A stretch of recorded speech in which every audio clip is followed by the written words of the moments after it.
¿Qué tal? ¿Cómo le va? Buenas tardes. Voy a estar en un minuto nada más con el titular del Ministerio Público de la acusación, el doctor Sergio Lelo Sánchez, quien está trabajando en el proyecto del nuevo Código Procesal Penal. La pregunta es natural: ¿va a servir el código para agilizar o para darle más agilidad a la justicia?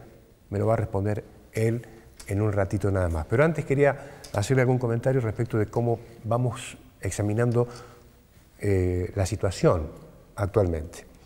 Los otros días mantuve una entrevista con el historiador jujeño Manuel Armas. La charla que mantuvimos en sobremesa, en este programa, fue naturalmente la Revolución de Mayo. Y en ese contexto le pregunté, entre otras cosas, si en ese hecho histórico podíamos encontrar alguna de las respuestas del porqué de lo que nos pasa hoy. El profesor Armas me contestó que los hombres de Mayo buscaban una idea común, que en ese entonces era la independencia. Hoy estamos más interesados, decía el historiador, en destacar los errores de los otros y las virtudes propias. Este es el debate hoy, ¿no? Fíjese la distancia de un debate con el debate de hoy. Frente a estas definiciones del profesor Manuel Armas, imagino que la idea del acuerdo pacto social está muy lejos.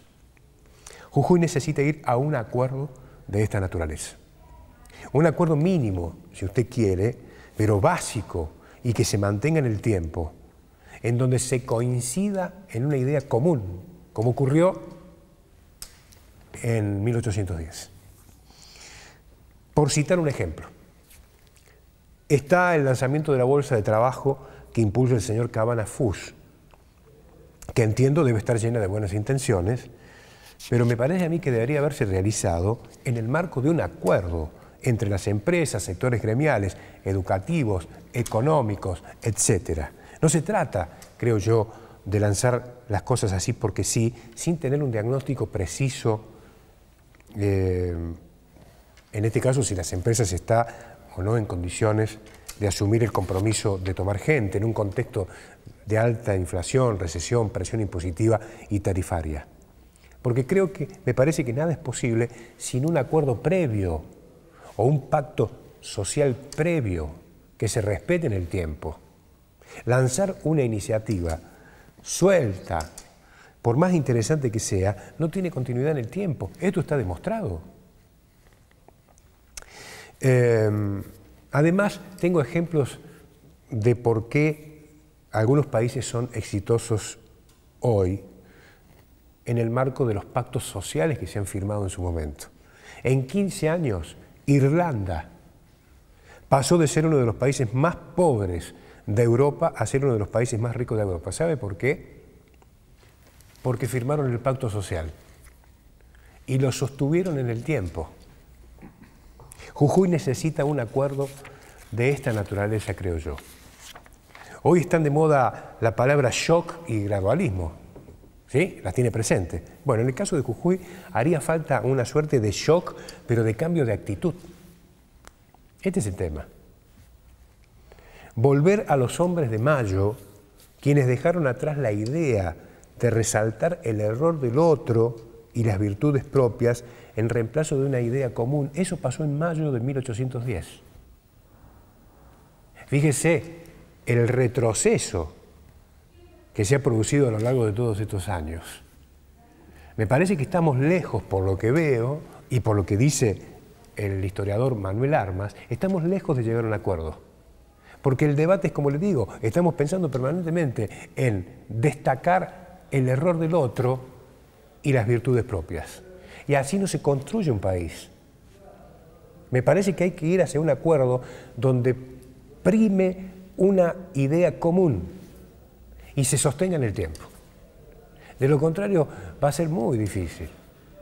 Y está probado, como le traje los ejemplos que acabo de mencionar, que hay países que han pasado en 15 años de ser los más pobres de Europa, como el caso de Irlanda, a ser uno de los países más ricos de Europa. ¿Por qué no copiar, por qué no imitar estos gestos que han tenido los dirigentes de la política de países hoy importantes del mundo para poder ir superando cada uno de los problemas que se le presentaron en su momento. Mientras sigamos en este debate vacío, contaminado por el ego de la clase política, va a ser muy difícil. No podemos pasarnos todos los días resaltando el error de los otros y ponderando las virtudes propias. El día que reflexionemos sobre esto y nos despojemos de los egos y estemos dispuestos a discutir una idea común, ese día comienzan a terminarse los problemas. En un minuto vuelvo y hablo con el doctor Sergio Lelo Sánchez.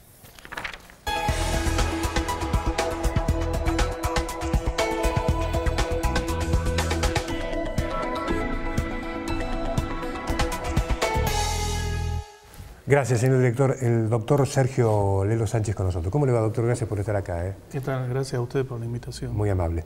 Bueno, doctor, usted está trabajando en el proyecto de reforma del Código Procesal Penal, ¿verdad? Sí, en el marco de un trabajo que se plasmó en una comisión revisora del anteproyecto del Poder Ejecutivo, sí. Se ha planteado la necesidad de reformar el Código Procesal Penal actualmente vigente. Entiendo que esta cuestión no es menor porque precisamente el Código establece de qué manera se va a someter a una persona a proceso por la comisión de un ilícito penal.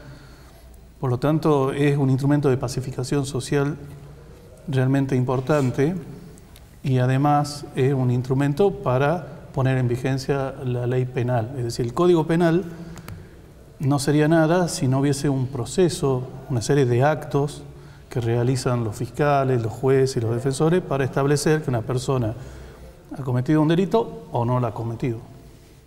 Bueno, digo para que la gente lo entienda. ¿Este nuevo instrumento va a servir para que la justicia sea más ágil de lo que es hoy?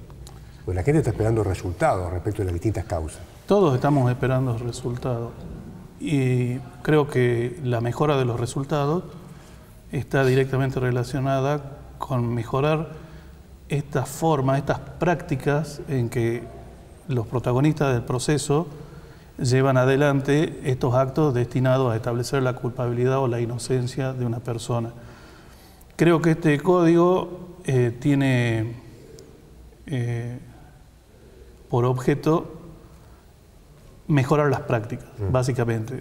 Está claro que hay mucha demanda de la población, hay interpelación y hay cuestionamientos del funcionamiento del sistema penal en sí mismo, el que incluye obviamente a los fiscales, a los jueces, que aparentemente no cumplirían con su objetivo, que el fin último es la pacificación social, como le digo. La aplicación de la ley penal tiende hacia eso. Ahora, la forma en que esta ley se va a aplicar puede mejorarse. Y cómo pueden mejorarse las prácticas, es decir, la modalidad en que estos actores desarrollan sus actividades dentro del poder estatal que administra la justicia. Doctor, volvamos al código actual, que está vigente. Todos los problemas que la sociedad advierte como consecuencia de las chicanas que interponen los abogados de la defensa y demás, ¿tienen que ver con los vicios que tiene este código? Tiene que ver con las prácticas. Los códigos... Bueno, pero las prácticas no se basan en función del instrumento que está... Hay códigos que propician prácticas sanas y prácticas malsanas. En el caso, desde mi punto de vista, una práctica malsana es el escriturismo. Sí. Acumular papeles, expedientes monstruosos, gigantescos, que se van acumulando en trámites tras trámites tras trámites. La centralidad del trámite. Ese es el problema de las malas prácticas, que todo el tiempo se va en tramitaciones, en planteos, en reiteración de planteos, porque, como bien se dice, el papel aguanta cualquier cosa. Por lo tanto, se puede reiterar el mismo planteo infinidad de veces para dilatar una causa, y en eso consiste tramitar, en el sentido de que el trámite no debería ser central. Lo central tiene que ser la resolución del conflicto, no la tramitación del conflicto. O sea que, sí. Por lo tanto, sí, el escriturismo habilita eso. Vale decir, reiterar planteos con el mismo objeto, plantear impugnaciones cuando reciben una decisión adversa, no esperar la resolución del recurso y plantearlo de nuevo, que se ha visto reflejado en causas de gravedad institucional que todavía no podemos llevar a juicio. Entonces, el problema pasa por cambiar el enfoque de las prácticas y dirigirla a lo que debe ser central, el juicio oral y público que decide la suerte de las personas que son sindicadas como autoras de un delito. Para proveer esto debe agilizarse la forma en que se lleva adelante un proceso, y creo que es fundamental también que estas decisiones se tomen de cara a la sociedad. En audiencias públicas, orales, el juez escucha las partes, resuelve la incidencia, se pasa a otra etapa. En este código hay dos audiencias fundamentales en la primera etapa de lo que se denomina la investigación penal preparatoria, que es la audiencia de control de imputación, donde se decide todo en una sola audiencia aplicando el principio de concentración. En otras ocasiones he hablado de esto, y la concentración impide la diversificación de los planteos y la reiteración de los planteos, porque todo se resuelve en una sola audiencia. Y el juez decide de cara a la sociedad, y los jueces y los fiscales hacen los planteos de cara a la sociedad. Y luego está la otra audiencia que se controla ya la citación a juicio de esta persona y ya el juicio oral y público en sí mismo. Acá tenemos un proceso de investigación penal preparatoria, una etapa del proceso de investigación penal preparatoria que es escrituraria. Eso hace que no haya términos, si bien hay términos perentorios en el código, se elastiza esa cuestión en el sentido de que no se resuelven en tiempo y forma las cosas y tampoco se controla qué pasa con los nuevos planteos que reiteran el mismo objeto de los anteriores planteos. En cambio, en una audiencia oral, pública, verbal y actuada, el planteo se hace de una sola vez y se resuelve de una sola vez. No se puede ir a reiterar el planteo en otra audiencia. Eso marca un salto cualitativo respecto al actual código, que le reitero, los códigos no son ni buenos ni malos, pueden propiciar buenas o malas prácticas de los operadores. Es precisamente en la textura de las prácticas de los operadores donde se puede ver si una causa avanza con celeridad o no. Doctor, ¿cuáles serían además de lo que usted acaba de comentar, los otros aspectos centrales que están planteados en esta discusión de la reforma del nuevo código? Creo que ya desde la formación de los operadores en las universidades, todos los códigos y los sistemas procesales han tendido siempre a desconocer el rol de la víctima. Siempre se hizo hincapié que es así y debe ser así porque tenemos una constitución liberal y un sistema republicano, a proteger con la mayor cantidad de garantías al imputado, al que es perseguido penalmente acusado de un ilícito. Pero se dejó de lado a la víctima, que es quien sufre en carne propia los efectos del delito. Y la víctima actualmente no es escuchada, tiene un rol bastante menor, salvo la posibilidad de constituirse en querellante, lo que implica ya en sí mismo tomar la decisión de iniciar un trámite, ya sea a través de un abogado particular o en el caso del Centro de Atención de la Víctima, que puede propiciar una intervención como querellante en forma gratuita. Sin embargo, esto tiene por objeto poner en el centro de la escena a la víctima el ser escuchada. Yo creo que el ser escuchada es una garantía de la víctima en el sentido de que el Estado debe asegurar que ese derecho se cumpla.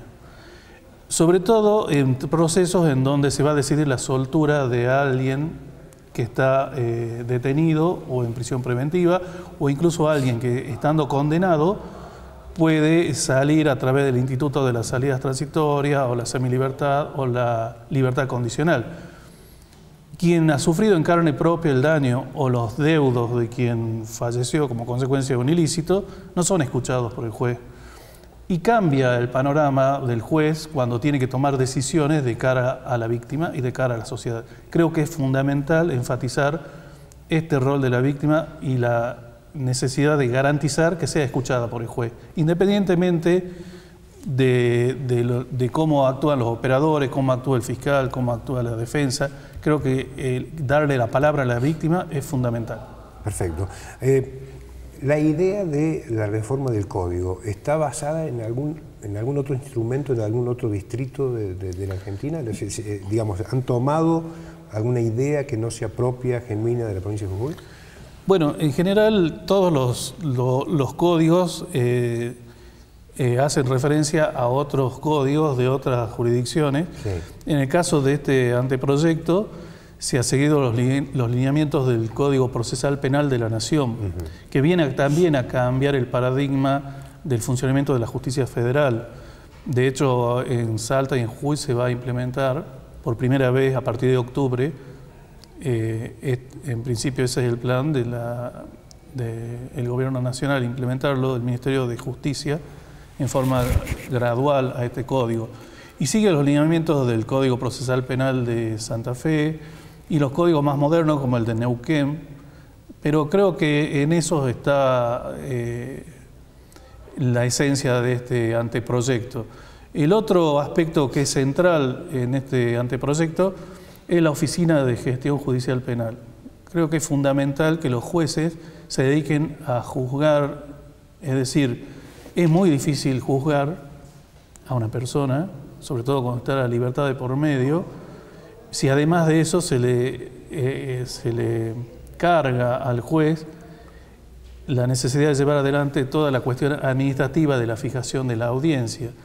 En los sistemas modernos existen funcionarios y empleados que se dedican a garantizar la realización de la audiencia y ir fijando un calendario de audiencia y, de acuerdo a las necesidades, se podrá trabajar también a la tarde.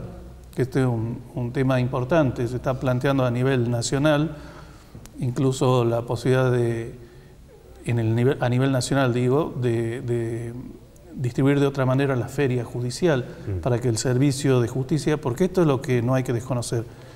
La ley del Ministerio Público de la Acusación establece de manera terminante que lo que hacen los fiscales es un servicio público. Yo creo que también la función de los jueces es un servicio público y así debe ser entendido. Siendo un servicio público, hay que hacer todo lo posible para dar cumplimiento a este cometido y estas funciones asignadas legalmente, brindar respuestas a la gente. Creo que este código va a cambiar las prácticas, va a servir para que los jueces, les digo, decidan de cara a la sociedad en audiencias públicas, se termina lo secreto, lo escriturario, la tramitación eterna de las causas y se avanza con mayor celeridad cambiando las prácticas. Este código propende a eso y sigue los lineamientos de estos códigos que les mencioné. ¿En qué etapa está este anteproyecto hoy? Está sometido a discusión de una comisión que se formó para evaluar el anteproyecto y que está conformado por distintos estamentos, el Colegio de Abogados, el Ministerio Público, el Poder Judicial, el Poder Legislativo y el Colegio de Abogados. Sí. Es decir, todos los actores del sistema se están reuniendo bajo la órbita del Secretario de Justicia, el doctor Juárez. Ya hubo una reunión y creo que el 4 de junio es la segunda reunión. El tema es discutirlo. Lógicamente, todos los actores pueden hacer aportes valiosos para que esto mejore. Lo real es reconocer, digamos, lo concreto es reconocer que es necesario cambiar esto, porque si no pierde sentido nuestra función. Hay que cambiar las prácticas y dar respuestas a la gente que nos interpela permanentemente y tiene razón. Y en este mismo sentido también, me imagino que con el fenomenal incremento de la demanda de hechos de justicia y causas que se van incorporando, sobre todo a su fiscalía, ¿usted está necesitando de más fiscales, ¿no? En este momento, ¿no? Sí, estamos en un proceso de selección de los postulantes, que ya se cumplió con la preinscripción. Sí. Hay una gran cantidad de postulantes. En la ciudad de San Pedro, una fiscalía de violencia de género, otra fiscalía de investigación penal preparatoria, que hay 69 inscriptos, por ejemplo. Luego la Cámara de Casación y 3 fiscalías de investigación penal preparatoria de acá, del distrito de San Salvador de Jujuy. En realidad son 7 cargos vacantes que se han declarado la vacancia para llevar adelante los concursos, pero hay alrededor de 22 vacantes en el Ministerio Público de la Acusación vacantes a ser cubiertas por fiscales. ¿Esto ya tiene presupuesto todo o no? O sea, una vez que se haga el concurso, ¿o esa es otra discusión? Es otra discusión porque en la ley de presupuestos se prevé la existencia del cargo, pero yo creo que el cargo además requiere de una infraestructura, es decir, se cubre ese cargo y se debe proveer los recursos para cubrir esa infraestructura. Sin embargo, desde el Ministerio Público de la Acusación, con una nueva forma de trabajo de los fiscales, cada fiscal que lleva adelante una investigación penal preparatoria tiene que llevar adelante el juicio también. Es el mismo fiscal que inicia la investigación y postula ante el tribunal el caso. Lo que dio lugar a que los fiscales de Cámara y los fiscales de investigación penal preparatoria necesariamente deban trabajar en conjunto a través de reuniones que se hacen semanalmente, se intercambian experiencias, se hacen unidades fiscales de funcionamiento para uniformar la forma en que van a llevar adelante los casos frente a los tribunales. Entonces, dentro de este esquema se han creado unidades fiscales de acuerdo a determinada especialidad. Hay una unidad fiscal de delitos graves contra la propiedad, otra de violencia sexual, otra de penal económico, también hay delitos de tránsito y delitos leves. Oportunamente, si se pone en funcionamiento la creación de los cargos de narcomenudeo, habrá una unidad de narcomenudeo. También está la otra unidad fiscal de delitos complejos y homicidios. Por lo tanto, de cubrirse las vacantes, el fiscal que resulte seleccionado va a integrar esa unidad. Entonces, en la unidad puede haber más de un fiscal. Se termina con esta estructura de una fiscalía rígida, donde hay un fiscal, un ayudante fiscal, un secretario y una dotación de empleados administrativos. De hecho, los ayudantes fiscales actualmente trabajan en el ámbito de la policía, tienen a cargo cada uno 4 seccionales para acortar los plazos. Fíjese que antes de este esquema de trabajo, entre el hecho denunciado, el hecho delictivo, la denuncia del hecho delictivo y que eso llegaba a manos del fiscal, transcurrían por lo menos 2 meses.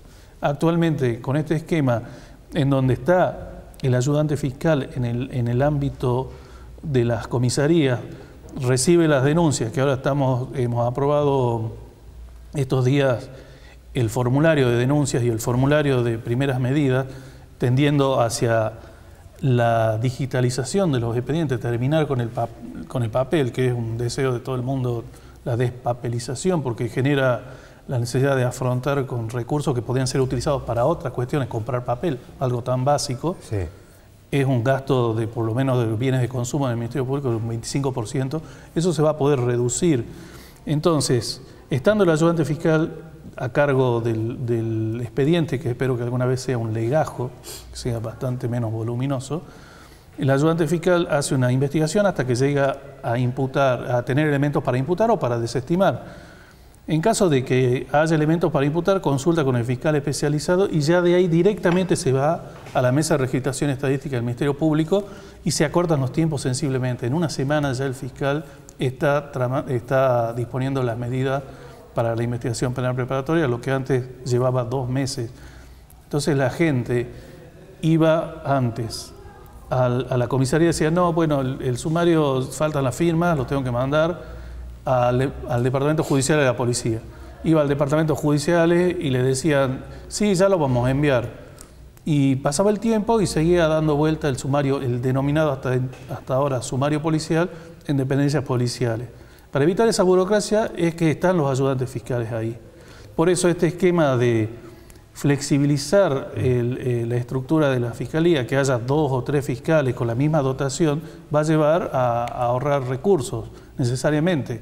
Por lo tanto, creo que es necesario, y esta es la posibilidad que nos da la ley del Ministerio Público, la desformalización de la investigación penal preparatoria, que va de la mano con la oralidad y flexibilizar los criterios de actuación de los fiscales.